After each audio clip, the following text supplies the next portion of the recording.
Okay, so what we've got here is my Heathkit H-89. And late last year, while I was using it, it quietly died.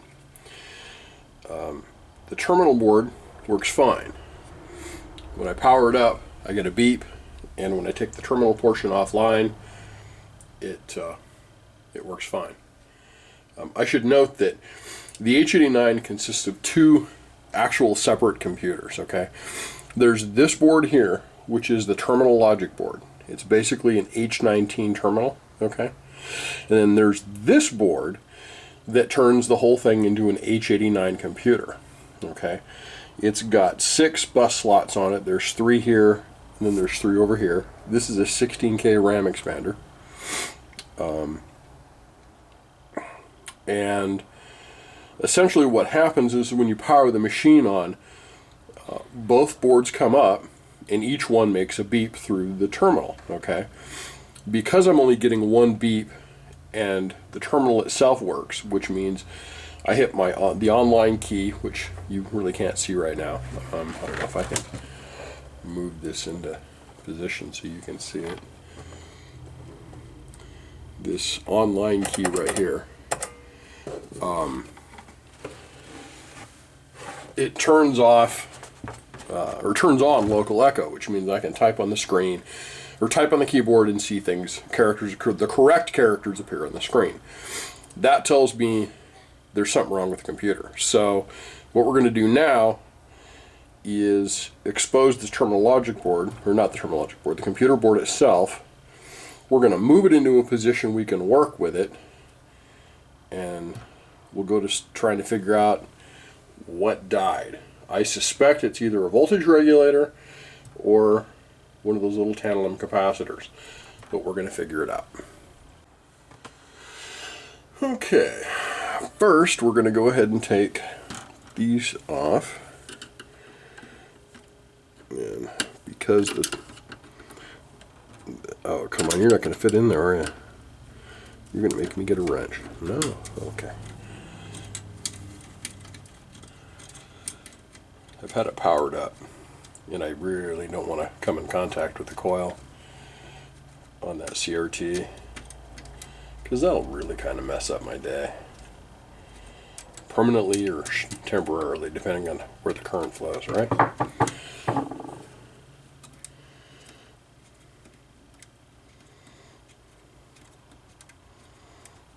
Come on.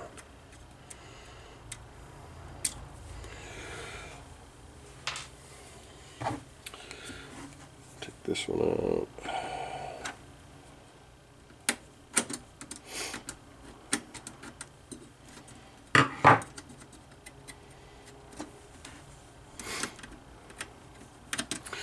You know, I've got a different screw. It's going to be one of those days.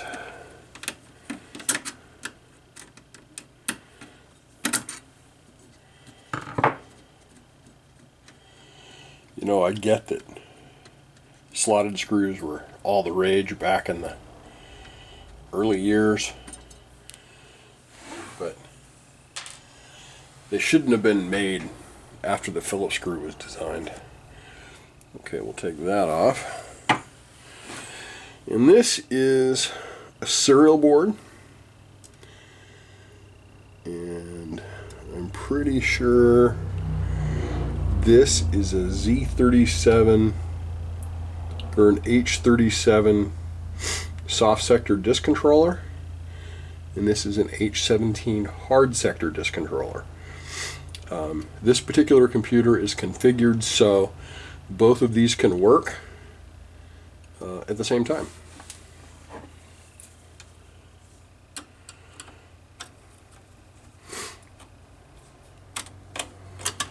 And hard sector media right now is, for these days, is nigh impossible to find, to the point where some industrious folks have designed a punch that will allow you to take a soft sector diskette and turn it into a hard sector disk. The hard sector discs, for those that don't know, is essentially a 5 1/4 inch floppy disk, or in some cases an 8 inch floppy disk, that has multiple index holes punched in the drive cookie itself, and every time one of those holes goes by an index sensor, that indicates where a track is at. Okay, so we have all kinds of things to worry about here.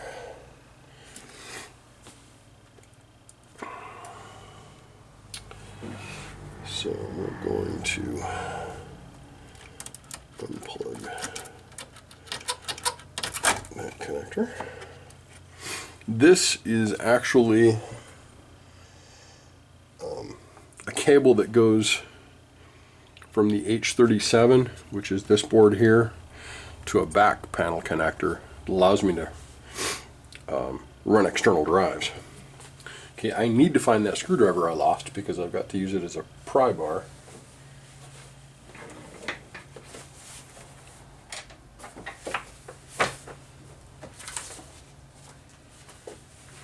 Of course I couldn't find it. My cat knocked it on the floor.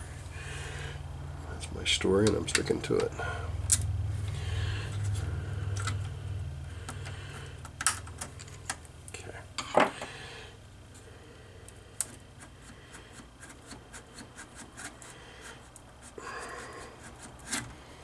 Come on.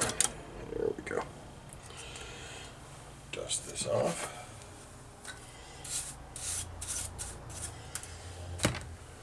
And here's that memory expansion board. That lined up so you can see it. Whopping 16K RAM. Okay.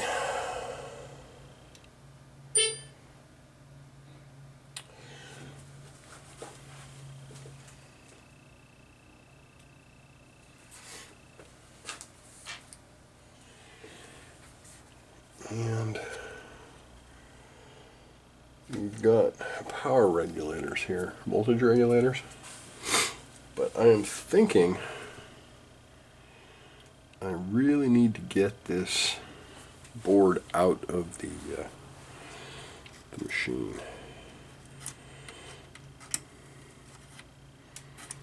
Wow, that's making a really poor ass connection.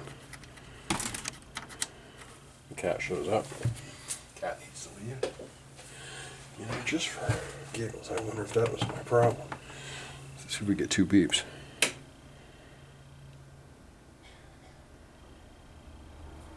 Oh. Well, we didn't get 1 beep. Put that back. Yep. Just the 1 beep from the terminal board. So we'll unplug that again. Pull that power connector off of there. That's really not holding those well.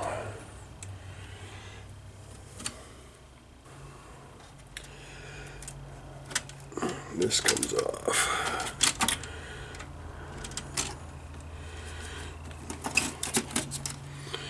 And you do not get extra cabling in here, which is really goddamn irritating.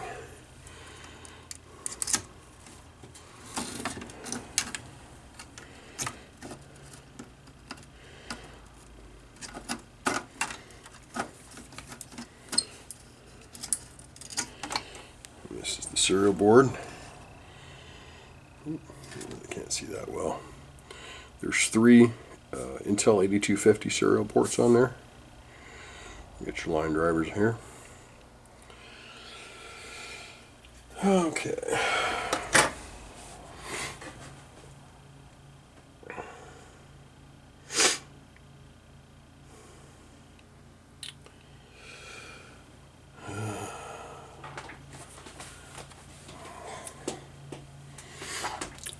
pretty sure that is the modification for allowing both the H-17 and the H-37 drive controllers to operate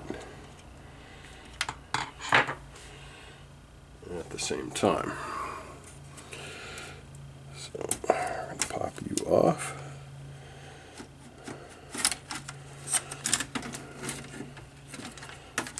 Yep.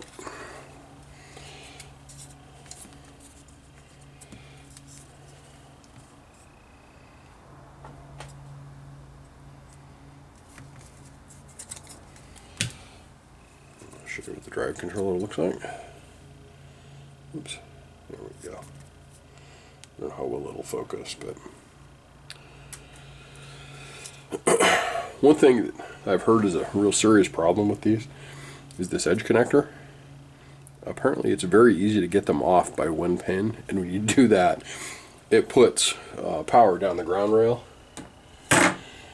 and it's time to kiss that particular component goodbye, or basically everything that's attached to it. Okay, we're going to route this out of the way. We're going to try, because that's where floppy connectors go. And this is the H-17 hard sector controller, which is not connected. Okay, I see what's going on. Okay. The hard sector controller was not connected to any drives. Let's see how. So it can't use the two floppy drives in the system already, but it can use external drives. So that's interesting to know. Okay, so now we've got to get this top terminal logic board out of here, or the not terminal logic board, the CPU board. I will get this right eventually, after I screwed up 15 or 20 times.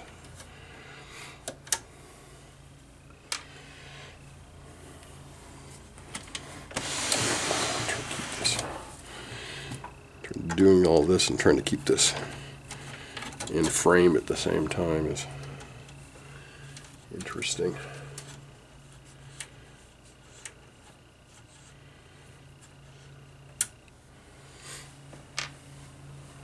Okay.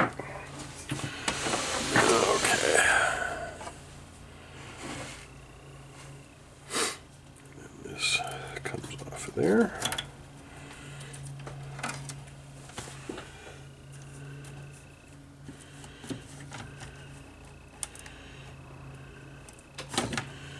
Looks like I've got one more thing. It's got to come unplugged. I have a cat that's very curious. And curious cats are bad news, especially with computers.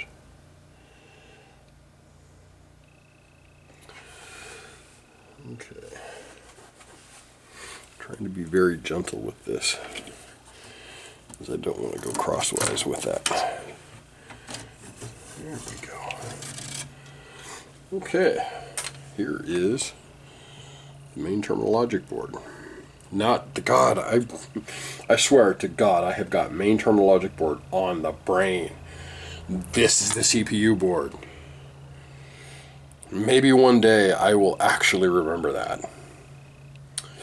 So what I'm going to do is I'm going to take a nice picture of this, and I'll stick it in the video.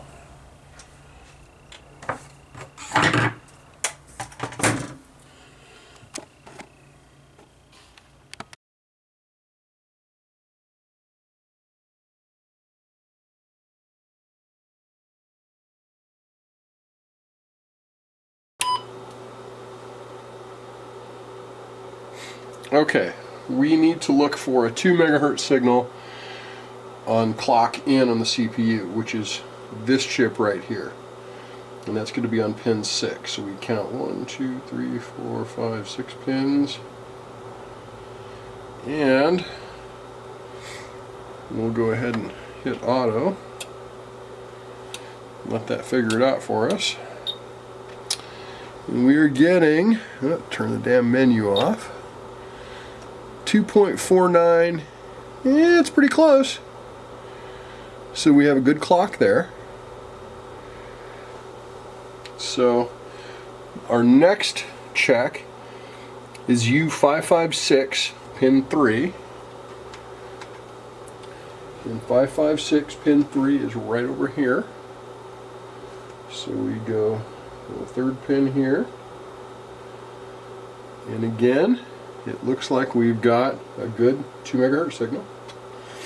So then we're going to look at U512A, which is the memory address MUX chip. So we're going to go to 512A, and that's right there. A pin, so pin 3 again. So we will test that. And again, we've got our 2 megahertz. Next one, we need to look for a 500 hertz clock on U506. And U506 is right here. And we need to look at pin 11 on that one. Okay, so that's over here on the other side. So we've got pin, there's 8, 9, 10, 11. And we're going to make the magic box figure it out for us again. And turn the menu off. And we are 500 hertz nailed. Okay, so our next check is going to be a 1.8432 megahertz clock on U561 pin 17. And 561 pin 17 is this beast all the way over here. This is an Intel 8250 USART chip, or UART.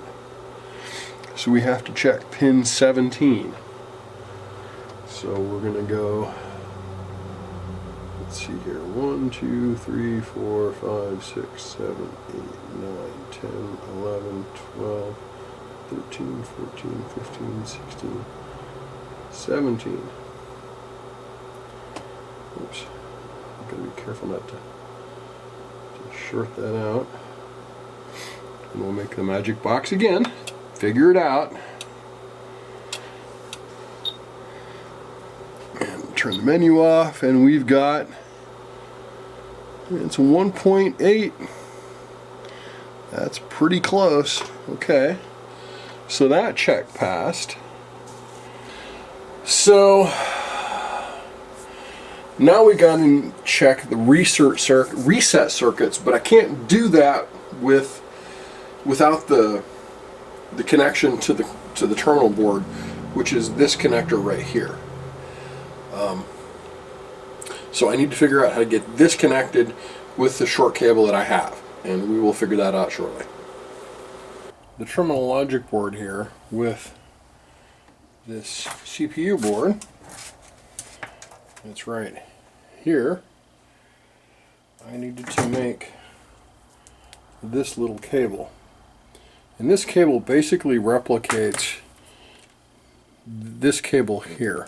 Okay, and the reason that I had to make it is because I need to set this board on top in order to perform some of the tests that require the interconnect be in place, and I am not unthreading this cable to make that happen. It's just too small. So let's get on to testing the board. Okay, so I've got my serial cable connected, and now we are going to check the reset circuits. The first circuit that I have to test is on the CPU, and that is going to be on pin 26. So what we're going to do here is take a really tiny clip lead and set this up on pin 26. So we've got 1, 2, 3, 4, 5, 6, right? 1, 2, 3, 4, 5, 6, yep. Okay. We've got it connected here. We're not shorting anything over here. We'll go ahead and we'll power the computer on. And when we hit shift and reset, we should see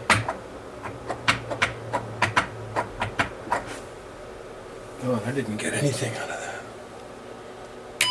Oh, it's because I had it turned on before. And it's a wonder if I didn't kill the stupid CPU. Jesus. Okay, so we're hitting that reset key. There we go. There's 1. Okay, so let's move on to U506 pin 10, which is right over here. We've got 8, 9, pin 10. Come on, you bastard, get in there. Okay.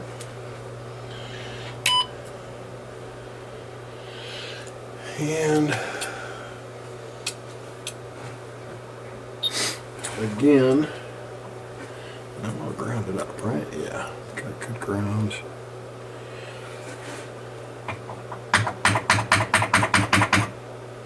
Okay, there's that reset signal. Okay, now we want to do U552 pin 1.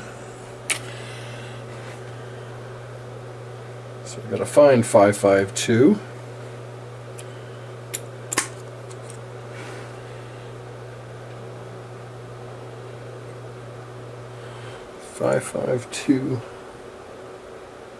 Pin 1. Huh. That is apparently that beast right there, but I'm suspicious about it being actually pin 1. Reason being is that pin 1 is typically a power or ground pin. And that is, what kind of chip is that? Let's look at the light and the part number. And that's a 74LS273. So let's see what we got. Come on, cat. Pin 1 is marked clear. So, okay. Let's see what we get.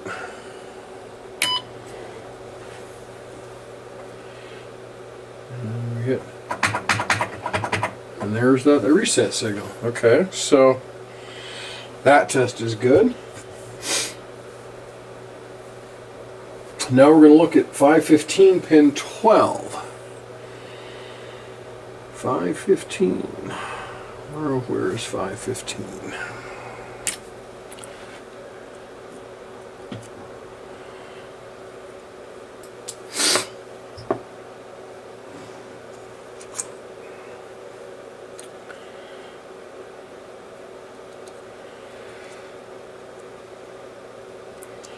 And we go 14, 13, 12. See, I counted from the other end this time. Damn it, is that bending on me? Yes. Oh, super cheap stuff.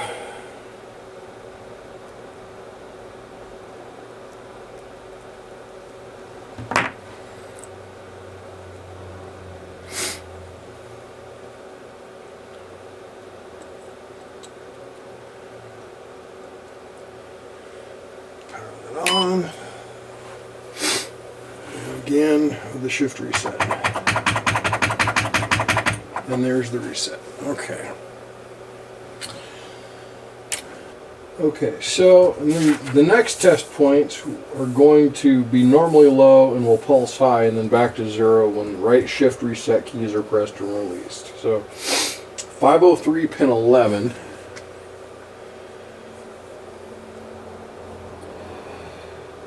I was just looking at that thing too. We go 507, 502, 508, 503, which is the one I was looking for, and it's pin 11. So we go 9, 10, 11.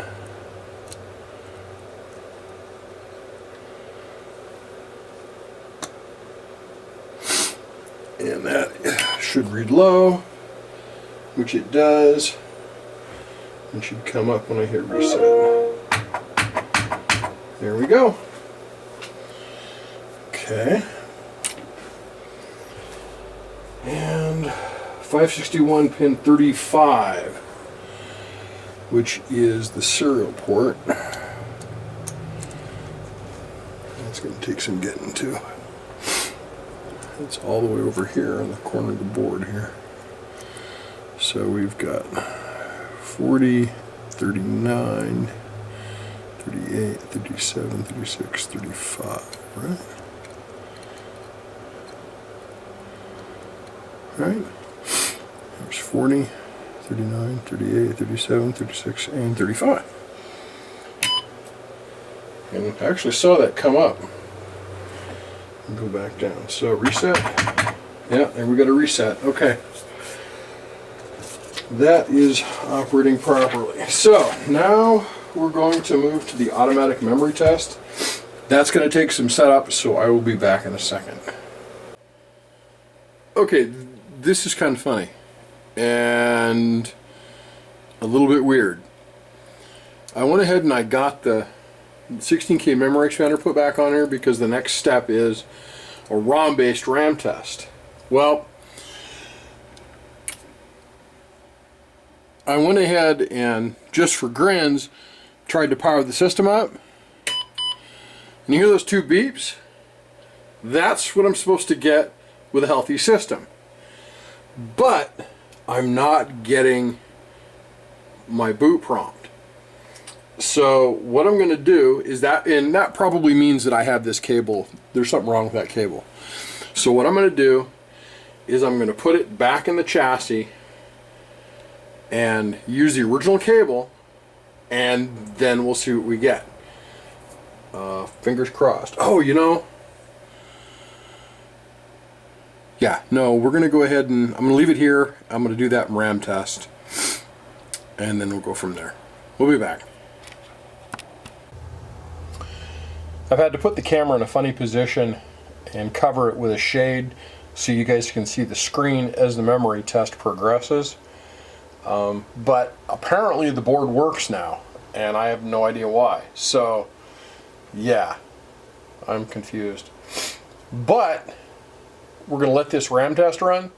It should test the full 64K, and we're just going to let it go for a while. So let's see what it goes. And it does not give the second beat because it's not booting normally. It's booting in a kind of a diagnostic ROM kind of way. And as the CRT warms up, you'll start to see the count.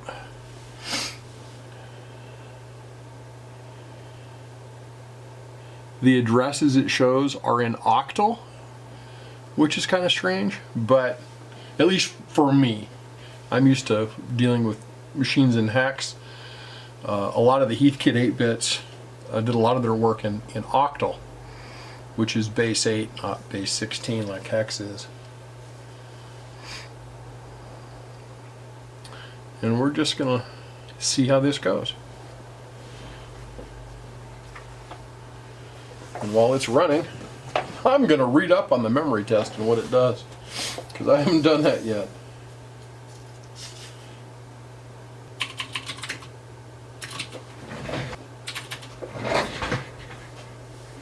Let's see, we are 372 passes into this, or 373 now.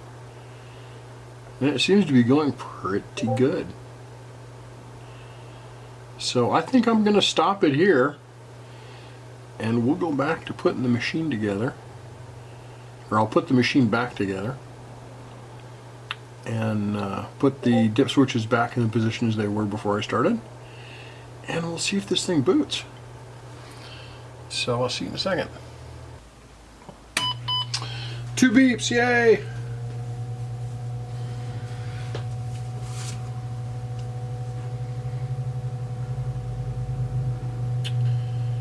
And this is my main boot disk here. I don't know if the camera will decide to focus on it or not. We'll see. Yay, or something. You can see the H prompt there. That's the boot prompt. You do all kinds of interesting things there, but for now, all we're going to do is we're going to boot. And away we go.